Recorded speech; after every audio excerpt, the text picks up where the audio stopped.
Welcome to Conversations with Healers, a podcast and video interview series that features intimate, soulful, and cozy conversations with self-healers and healers. Healer to healer, we dive into all aspects of self-healing and healing, and being and becoming a healer. I am Damla. I am a healer and the host of this podcast, and I can't wait for you to listen to this conversation.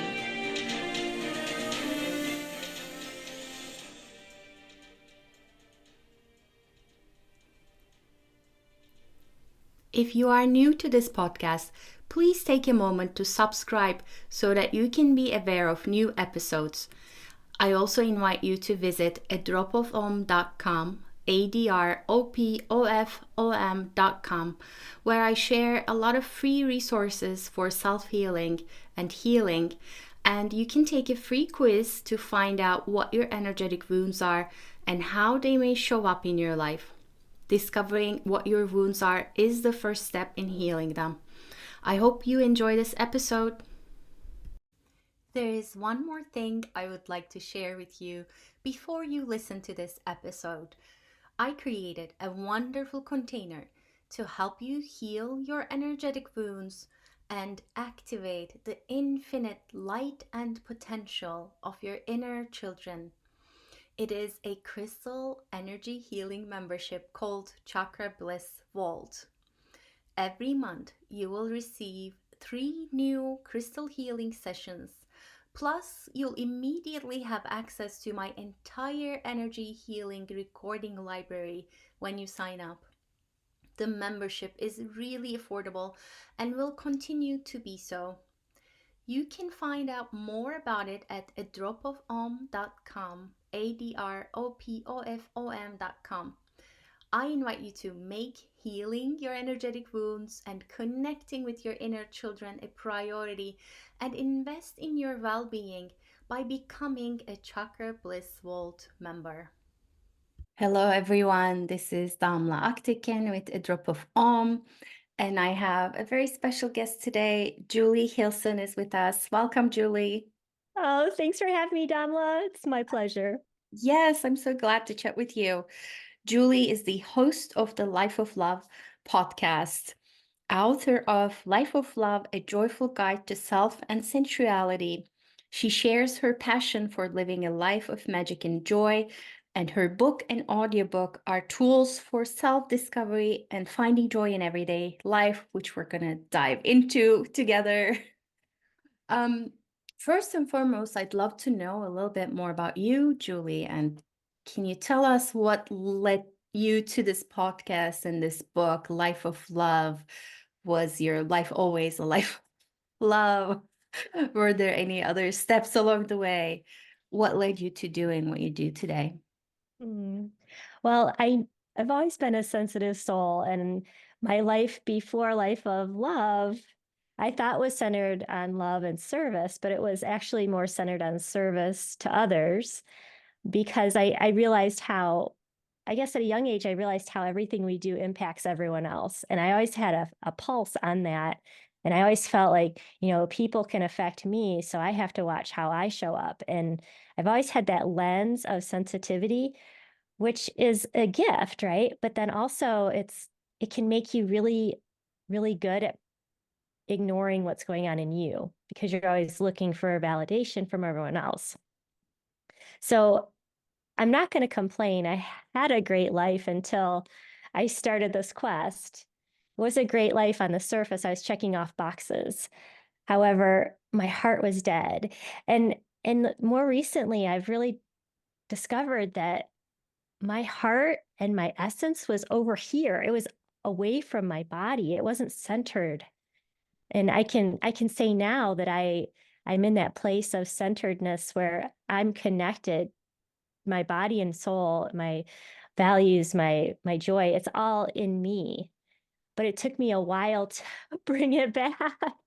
I guess it's life experiences, it's your upbringing, maybe guilt, shame, overlays that get placed on us as we observe what happens in our world. And I think everyone's born joyful and happy, and we want to just love, and we're these little babies. And then all of a sudden these experiences happen where we sort of close down our hearts, and we move away from our bodies, and we move away from our sensuality because our power's scary. And so my quest was to figure out why the heck I didn't feel joy every day, because I had everything that society said I should have to be happy and joyful, yet I didn't feel it. And my husband was leaving for work every morning, and I was working part-time, but he'd walk out the door and say, "I love you," with his back turned to me. And I was like, how did we get to this place where my husband says he loves me as he's walking out the door? And and it's good that he's saying he loves me, but that was a huge slap in my face. I'm like, I don't feel like it's sincere. This isn't the kind of way I want my beloved to tell me that he loves me. And I know life gets in the way and everything, but I didn't want to be in there. I didn't want to be in that place. And I realized that if I was going to save the life that I had built, I had to figure out how to be in that life more present. And so then I start asking questions. I see. Mhm. So you mentioned being a sensitive, and I'm assuming an empath as well. Um, so my experience with that is it varies. I find that I am a sensitive and an empath and an intuitive as well.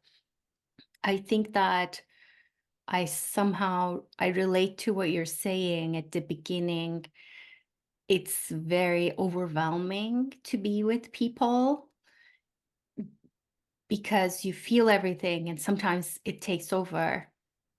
And Mhm. now for me, I know and realize that it takes over when I'm not resourced, when I haven't taken care of my body's needs. That's when it takes over. But still, though, when I walk into a room, when I sit with family, I'm aware of everyone's feelings and sensations. I am aware of everyone's past, present, future life karma and trauma. And I'm aware of what all of that is triggering in me, which is very, very disconcerting because um, I'm curious about your experience with this because I find it easy to be a healer, to sit with people and walk them through their inner child healing. And because they're asking me to look at that, they're ready to do the work. But when I sit with people who are just there to sit with me and they have no intention of looking deeper and healing, like maintaining that boundary of, okay, but I see exactly what you need to heal, can be very, very disorienting sometimes. What's your experience with that as a sensitive? Or did you Mm. always know that you were a sensitive and an empath? I tell you what, Damla, the first time I read something about empaths, I felt so relieved. I was like, oh my gosh, I'm not the only one. I almost started crying. I called my mom. I'm like, Mom, I figured out what's wrong with me. I'm an empath. And there's other people like me, Mom. I'm not. Because my mom has always known that I'm really, she picked up on it, and it's not in she's very spiritual, but she's not an empath, and she's very caring and everything. But I think she's always trying to figure out what the heck's going on with me, because she's like, well, so yeah, that was huge, just to know that I wasn't alone. And family's a tricky, dicey thing. And I hear you, and it's a challenge to I've learned to put up boundaries. Like, this is me and that's you. And I won't own, especially with family, because I want to fix things. I want to make things right and better. And sometimes you just have to make space for the messy and just be like, I see you and I love you. And I've begun to trust when I see and feel someone's karma, um or something they really should look at, but they're not ready to. I began to trust in their journey and surrender, and know that my role is to hold space and a loving acceptance for whatever they are going through. And that's how I show up. And you're right, you have to be resourced, you have to be centered, you have to, get your rest and your nutrition and drink your water and have quiet time, because it gets staticky, it gets into your energy field, because when you're open and receptive, that's just part of it. And you're right, you hit the nail on the head. Self-care it's just huge. But when you love someone, you care about them, and you want them to come along on this journey with you, it's really hard to put I wouldn't say it's a wall, but it's like, that's your stuff. And I love you, and I'm going to let you go through it. I'm here for you. Yeah, That's all you can absolutely. do. All of what you said. I think my thing is like, I don't even want to heal you. I just want you to become aware and take the responsibility for it. You know what I mean? Mm-hmm. Because, Yeah. but I also know, I mean, I know it's their journey and not everyone's ready, willing, able, and all of that stuff. But then my heart is also like, just get on with it. Get on with your own healing Right. and And, bother and my system. Mhm. right. But yeah, don't let it in. And then also, that was a huge thing for me. I have a coach, and I talked to her, and I'm like, my big thing was projecting. And I'd be like, if something was really bothering me about a family member, it was really something I didn't want to see in myself. And I was like, oh, it's their thing. They got to deal with their karma, their thing. But really, it was me, like, accepting. And once I accepted that was their thing, and I didn't need to judge them for their thing, it dissolved a lot of the stickiness. So that's sort of my individual path with it. And it does, you cycle up. Like, once you master one level, you're going to get another level of empathic fun. The fun continues. The fun continues. You constantly level up, I guess we signed up for this, right? We signed up to deal with certain people in our lives, and challenges. And it's just like, the harder the challenge, the more you're leveling up. It's hard to feel that way when you're in the thick of it, but just trusting that, God's spirit, your divinity has you. You're not given more than you can handle. Yeah, yeah. I pulled a card today. It says, I'll add a link to it. It's from Mary Magdalene. Um, I'm here to be freed of this, or something. I'm not going to remember it completely, but it's like, I'm called into this place to free myself. So you're called into the stickiness because there's something to be freed there. Um, so you've talked about your quest for feeling best. Um, and one of the things you say is quest for feeling your best so that you can love your best. Can you tell us about that? Yes. And it's tricky, because you have to be completely authentic with yourself, your self-talk, the way you're showing up. And so it starts with loving all the parts of you, even the parts that are jealous, the parts that are selfish, loving the parts that are judging. And not, it's loving. It doesn't mean you condone it, that it's okay, but you see yourself and you say, I understand that this is where you are. But having that conversation with yourself to say, but is this serving you? Is this serving you anymore? Do you want to stay in this place? Is this making your heart happy? Is this making you free? Like Mary Magdalene said, can this free you? Is this train of thinking, is this action freeing you? And in this now moment, you can change timelines. So it's a constant adjustment to look deep and be authentic and say, this is really where I am. And I like it. It's serving me. I'm feeling in love with myself. I'm feeling healthy. I'm feeling happy. I'm feeling free. Or are you feeling dense and feeling low?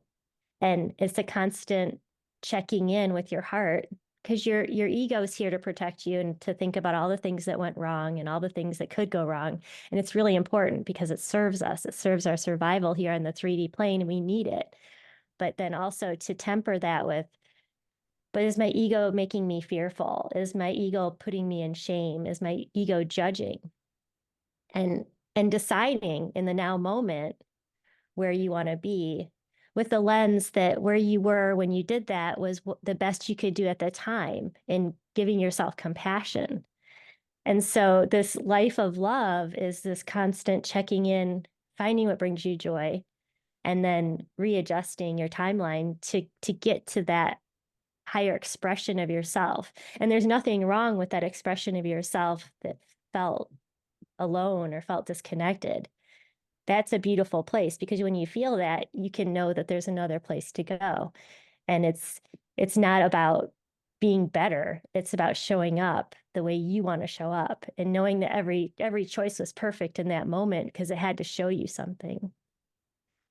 That was beautiful. I think I'm going to cut that part when we're done with this. Share that part. You said something important. You said you can readjust timelines. Let's dive deeper into that. What do you mean by that? I just got chills. Your reality is set with your intention. Like the beautiful way you started this recording, we had an intention. So your reality is set with this intention, and then the lens that you view it, and then the energy you put into the situation.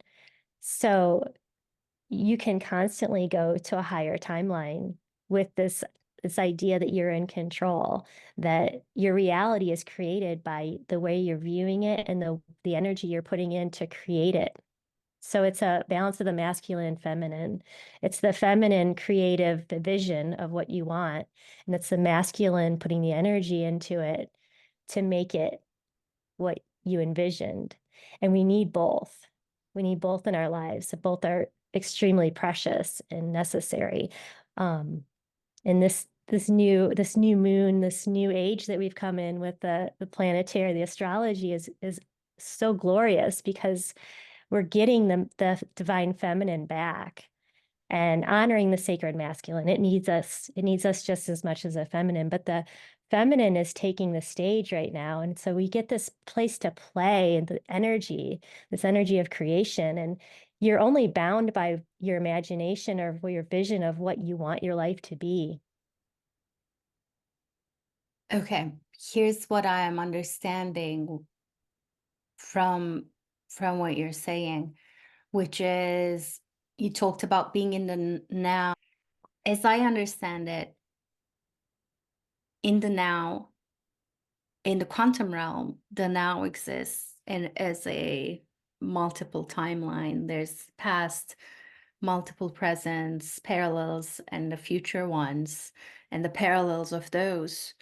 So what you're saying is when you change your point of vibration here in the now, you're changing the way you move through those, or the way you access what's available to you here in the now.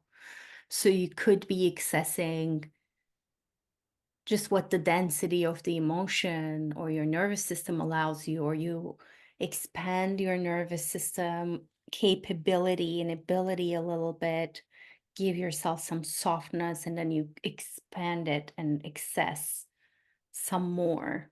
Does that ring through? Yes. Yes. And I can take it. That's a beautiful description.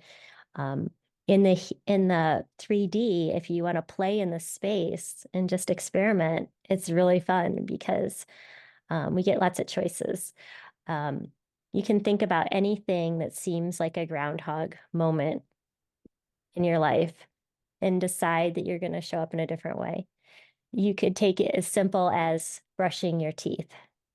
If you decide you're going to, stretch your body or sway or even do a little dance while you're brushing your teeth, you change that activity. You change that moment from being mundane to having more of an essence. And you can even do it with your kids. If you have a habit of saying the same thing in the morning, like, oh, you got your stuff together, get your stuff together, you could change your phrase to, are you ready to knock out this day? And then see if they say, yeah, I've got my lunch, I got my, because the kids know exactly what you're going to say. So if you change your wording to be positive or something, or you just mix it up in a way with a more of a lighthearted feeling, because you're coming, and you said it from the quantum, you're coming from a different place, then you change the way that person reacts to you. You change the way that routine reacts in your life, and then you've jumped timelines. That's the best way for me to explain it. You're showing up different, so everything around you shifts, and you Yes. have that power. It's so fun. It's just absolutely fun. You can practice it going to the bank, the grocery store. It's just amazing when you start playing in it. Yes.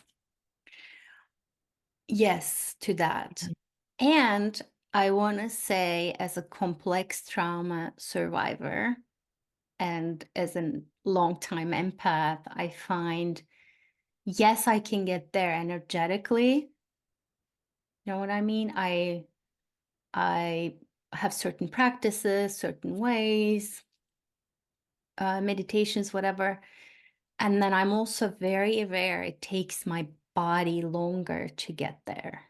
Like Mm-hmm. if I've just been in a heightened awareness, heightened boundary, heightened tension situation, I think it's important to note that, like, if you're a trauma survivor, to have that compassion for yourself. Like, you may not have that energy of just being cheerful to your child in a certain way in the morning. Oh yeah. If you just had like a, I don't know, high intensity, stressful encounter the previous day, but Yeah. you can get there through certain nervous system expanding practices, which I know you're mentioning a lot of tools and practices in your book, Mm.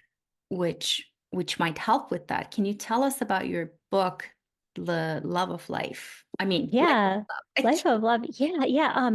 I would love to. Just made me think of something really important. And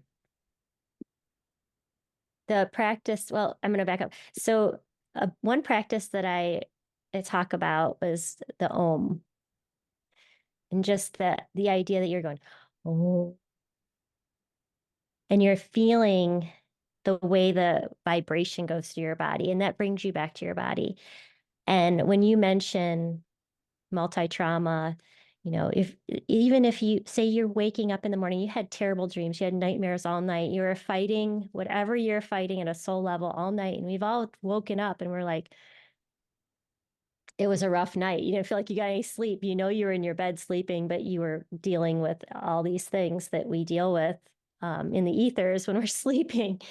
And that's another really important thing, because if you can get up and tell your child, say, you know what, I didn't sleep too well. I had terrible dreams and I'm not feeling great. But you're in your, if you can do the Om and get centered before you interact with someone else's energy, you can speak from your heart, and not that you're blaming that person, because if you don't speak your truth to those that love you, then they may think that you're the way you're not showing up with a happy smiley face, and we can't do that every day. It's not that we're human, right? So those days you can't show up with the high vibration, with a happy smiley face and the muffins in the oven or the pancakes on the stove, those days are the most important to do your Om and say, I'm not doing so great today, but it's not your fault. This is me. And I had some bad dreams. But man, you can give your family the chance to show up for you and give them space to be like, Mom, let me make you a cup of tea. Or you can even say, could you make me a cup of tea? Because I want to start this day, better than I when I woke up. Or, just like being completely authentic And then what a gift your family has to show up for you for once, And then that's what I write about. Like, make a list of the things you do and share it with your family and say, hey, let's be a team. I'm feeling overwhelmed. I don't like to do this, this, and that. Could you guys help me with this? And they may say no, and that's okay. Like the expectations, you got to release expectations, but just asking and putting it out there. And if they say no, you can say, okay, I respect your choice. And, just go from there because they will eventually come and help you because everyone just wants to have fun and have a joyful house. And so if there can be an essence of teamwork and you've introduced it, even if it's not received right away, that's okay. It'll happen because you're the head of your house and things might not happen for them because they didn't help you. So there's always consequences for your choices, right? But yeah, that's the authenticity, that centering and being able to speak right from your heart. You'll be really surprised. Be really surprised how people show up for you when you authentically show them what you're going through. And it's Thank you. beautiful. Thank you for Mhm. mentioning that. It's really important. The first part of what you said, communicating your needs, basically. Mhm. And and I find that once you start to do that for a while, it trains the people around you. For instance, I would say to my husband, to my daughter, I'm just cranky today. It has nothing to do with you, honey. I just need some alone time.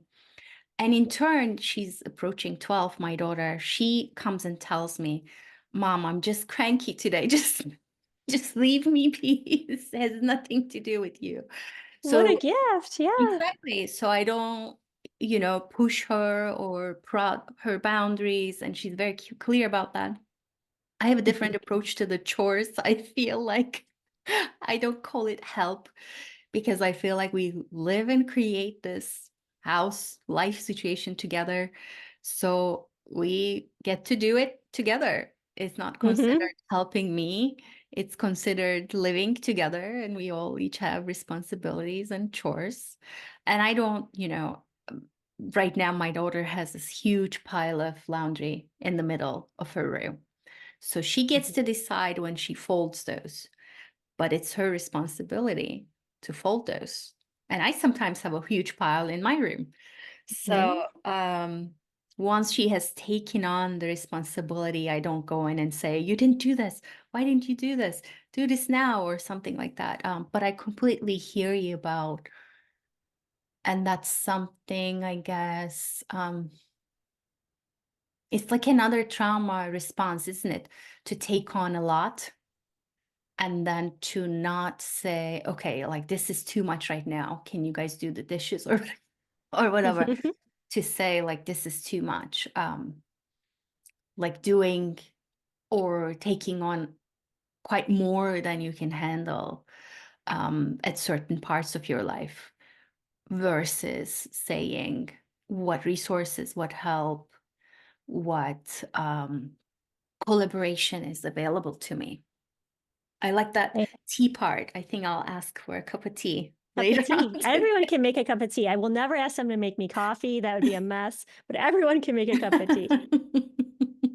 And in my book, it's fun because I have like checklists of like values, and you can just go through. You don't have to think of your values. I mean, you want to, but to get people started, because I know this can be tricky. So I have like a list of 85 values, and you circle your top five. And then if you can center your energy on your top five values, you can let the other stuff go away because the other stuff's just static.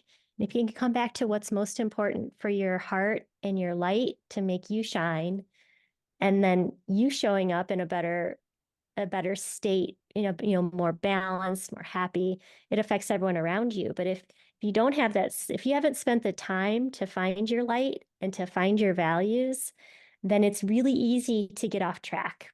You need your roadmap. You need to have your true north. Yeah. Yeah. The other thing I liked in your book is you have a piece where you say, or you talk about listing what gives you joy or even like what gives you pleasure. And you had things like I like touching this kind of materials, or I like Hmm. drinking or eating this kind of textures. Like, can you talk about that?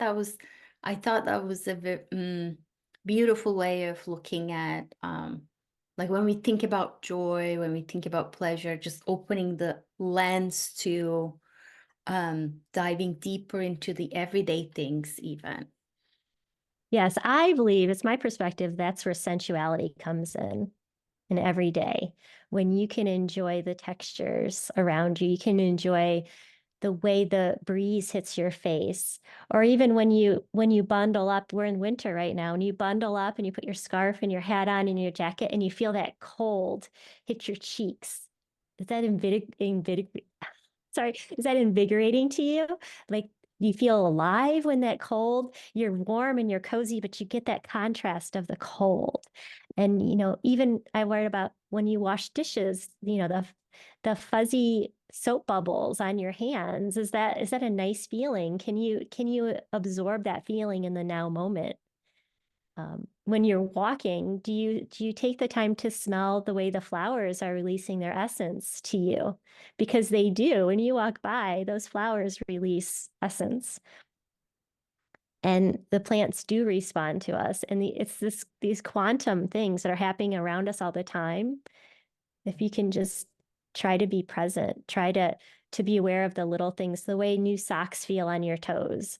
I mean, these things that happen for us and around us all the time, that it's easy to brush by or to ignore, but they're there if you can just be present for that millisecond. It doesn't make your life, it's not like sitting down and meditating for a half hour. You have to make space for it. These things are happening in the now moment. So that's what I was trying to write about in my book, was enjoying these things, and maybe even having, if you can know which textures you like around you, decorate your house with those things, with those colors that bring you a vibration that you like, that's pleasing. And the only way to know is for you to explore it. So yeah, that's what I was trying to encourage, and let people know it's not a big expensive vacations. It's this everyday things that you can put in your life that aren't crazy expensive, or getting rid of things that don't serve you. I know that, I had a cupboard full of toxic chemicals I was using to clean my house, and I had no idea how bad and how they were giving me headaches. But until I took the time to like really feel what I was feeling when I was using those chemicals, I didn't know. Like this consciousness, it's a continual up leveling of the way you're showing up and how you feel, and that's your consciousness. Yes. What it reminds me of it's almost like you don't even need to bring something in, um, or take something out at the beginning. It's almost like a gratitude list of sorts, of becoming aware of what you like, becoming aware of what gives you pleasure. Like you mentioned, like, I don't know, I like the texture of this particular shirt, or I like the Mm. way I can hold this little necklace, or whatever it is. Becoming aware is the word that, or the phrase that seems to come up for me as you're speaking, to awaken to the little joys that already exist in your life, in your daily routine. Yeah, um I mean, when was the last time, one thing is like, just stroking your face. How nice does that feel to stroke your face, and taking a shower and cherishing every part of your body, and in the water, and the way the water hits you. It's a beautiful experience. And we can turn the faucet on and have hot water. I mean, it's beautiful. It's awesome. Think about, 300 years ago, they couldn't get in the shower for a hot shower, and we just take this for granted. Like I your attitude, 100%. Absolutely, yes. And I want to say, as someone with a highly sensitive nervous system, there are certain times when things are too much. Like even Mm. feeling that touch, or even certain sensations are too much. So Mhm. I think it still depends on your nervous system capability. Sometimes it's you recognizing, I need less touch today. or I need less smells. I need like just like a dark room or whatever. I I don't- love that you said that. It's sometimes, and that's huge, creating space for for yourself to be there. And if there's too much coming in, you don't have the space to be you. So that's gorgeous, Damla. I love that. Sometimes you just need space. You don't need anything. Yeah. Again, becoming aware of what you need in the moment and then Mhm. giving yourself that. And I think the idea of your list speaks to me because when and if you're in a place of giving yourself, like let's say I stayed in that dark room for an or I don't know, I took a walk. Now I have more availability to expand and feel. I can go reach for that very soft robe or go for that hot drink or hot shower or whatever. Um, yeah. So Mm. let's talk about angels and divine and your relationship with them. I know you have like little notes from guides and angels with throughout your book, which I loved. Tell us about that. Was that always the case? Is it something intentional you got into? How did that come into being for you? Yeah, well, I've always been sensitive to things like I've seen ghosts before. Not like all the time, but in certain historic places, I will see things, not looking, it just happens. And I've always felt presence around me, whether it's ancestors, family. I didn't really understand it. And then I met a woman who could read energy, and she also communicates from the angels. And Damla, I was freaked out. I was like, what is going on? I didn't know. I was like, oh my gosh. So I experienced it. I benefited from it, but it took me 5 years to come back and say, tell me more. What's going on? Like I was just so freaked out. But then the angels kept leaving me messages. They kept leaving me pieces of paper in the shape of angel wings and feathers and, little coins. And I started just slow reading books about angels and angel messages. And then I realized it wasn't scary. It was beautiful. And so then I started getting more and more interested. And then I trained under my mentor, Dr. Carolyn Porter. And, I spent 2 intensive days with her and many hours besides that, just exploring and it's a lot of to communicate with your angels. It's easy at times, but then also it starts you down this path of self-discovery because the angels only show you what you're ready to see. And so there's a lot of soul work involved. But it's beautiful. And I do, and I have it in the book. My every day I say, angels, please show me the highest expression of this day. And I invite you to be with me and support me. And it's hilarious. I always get really good parking spots. And my sister does too.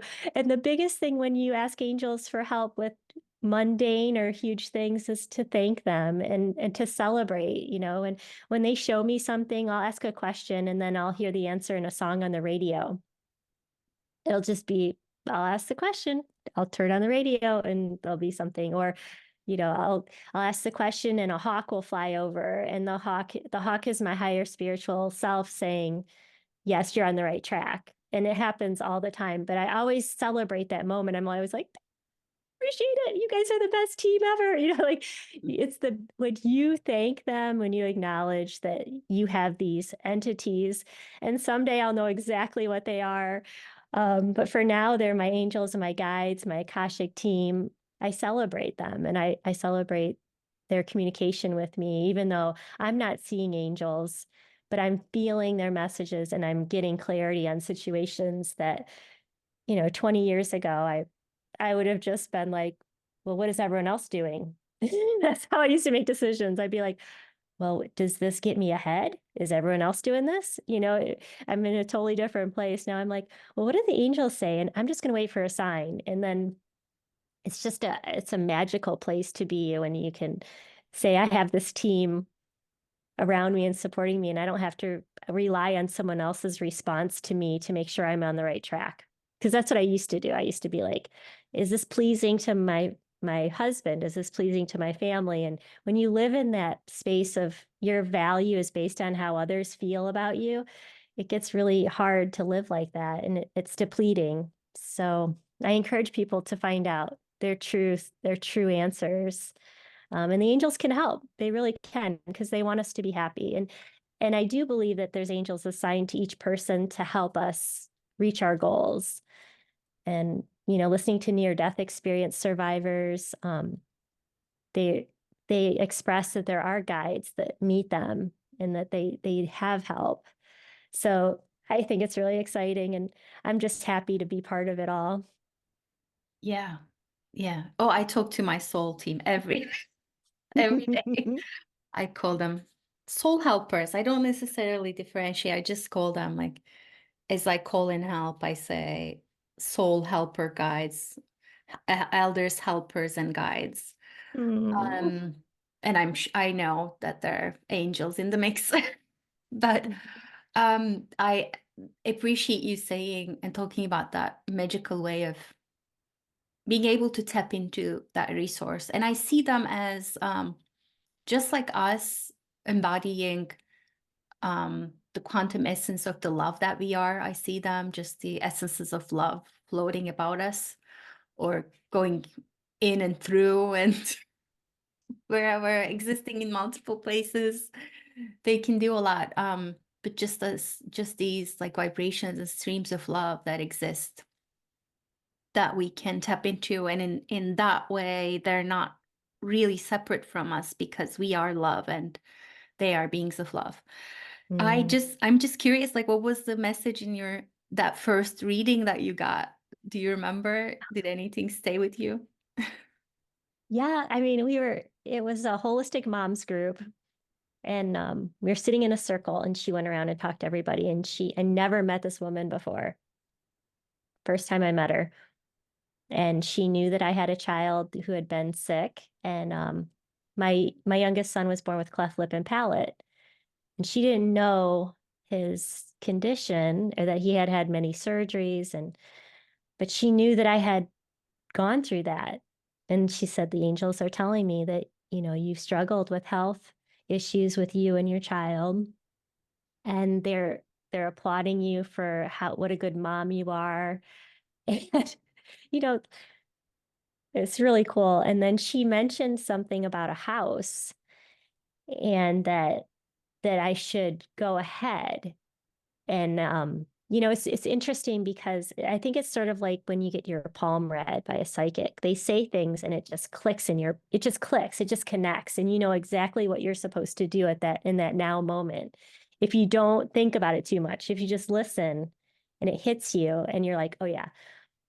So long story short, we had been trying to sell our house because we lived on a busy road in the neighborhood, and it really had gone, it was hard. It was like 3 years. It was awful to have two young kids and to be trying to sell a house. And I told my husband, nope, we're not selling the house. We're staying. We'll deal with it. It's fine. Well, what she said, I was like, I came home and I told Mitch, I said, we need to sell our house. We need to put the house back on the market. And my husband looked at me. He's like, Julie, the house that we really want on the other side of the neighborhood is up on short sale, which means it was really discounted. And it just went up on the market that afternoon, and he was checking real estate because he never stopped shopping for a new house. And I said it was done, and he kept shopping, but he wasn't telling me he was shopping, right? So when I came home and said we need to sell the house, he's like, this house is available. And within 24 hours, we had a contract on the house I live in right now, and it's our dream house. And it's just because the angels told me to make space for it. Yeah. So we've been here, what, 12 years now? Yeah. It sounds like your husband was listening to the angels. He Looking. does, but he thinks he doesn't. He's so funny. He's Mr. He likes to roll his eyes at my magical life. But He's learned to pay attention. I tell you that Oh, much. they do. They pay attention when they need to. Yes. It's so fun. But yeah, that was my angel story, is this house. This house is an embodiment of the angels helping me see what I needed to see. Beautiful. Beautiful. Um, Thank you for sharing that. I think the last piece I want to talk about is, again, one of the things you talk about in the book is you say all you feel is needed. Let's talk about that. Yeah, it gets back to everything is perfect. If you feel hate, it's needed because you needed to see that hate to run through it and to transmute it into love. Everything, every single thing is needed. There's no wasted emotion. There's no wasted feeling. It's all there to show us something. Yeah. And I think it comes back to what we were talking about earlier, like what we need to see and experience to get freer in a particular area, in a particular emotion. Is going to keep showing up and showing up and showing up. And what I would add to that is if it's too much, get help. Mm, absolutely. Absolutely. You can't get out from under it. There's so much resource. I mean, well, you and I, we love our crystals and essential oils and the frequencies they hold and in the meditation, but find your people. There are people, if you're curious about something, there's someone who can help you use that to get through a hard time. And it's these little breadcrumbs that your soul leaves for you. That's the exciting part. Like, you don't know the answers, but you're saying, I want to see the answers, show me. And the person, the group, whatever you need will show up. It will materialize. Yeah. How can people find out more about you, Julie, um, and your book? Yeah, well, my website is lifeofloveandjoy.com. So they can find me there. Um, and I have a YouTube channel, Julie Hilsen. So yeah, and I'm on all the socials. I'm on LinkedIn, Instagram, Facebook. So yeah, I'm not hard to find. Cast a wide net there. So I'd be delighted to talk to someone, anyone, and catch my podcast. I have a lot of you are my podcast. You have a lot of awesome content there to help you live a life of curiosity and joy and magic. And, ultimately, you're full of love. So you don't even have to say you live a life of love. That's just where everyone comes from. We just have to uncover it sometimes. Yeah. Well, thank you so much for joining us in conversation. I love your like little bubbly, sparkly energy and all the wisdom you're hiding underneath that that we got to experience. So thank you And for I think you. Magdalene, and thank you for pulling that card. I mean, Mary Magdalene, she's the bomb. She's with me all the time, I'm telling you. Yeah, yeah. I'll So I link love that to synchronicity. Yeah, yeah, I'd that's love to see the cards. Yeah. that's a deck by Megan Watterson. But I'll add a link to that. Thank you. Yeah. Thank you. Oh, Thank you. thank you, sister. Much love. Thank you so much for tuning in and listening to Conversations with Healers. If this episode spoke to you in any way, please leave a review or comment, like or love it, and share it with others in your life. This is a true soul love project from my heart to yours. I really appreciate your help in spreading the word. If you haven't already, don't forget to subscribe and check out other episodes to listen to some extraordinary healing stories and advice. Have a beautiful and wonderful day.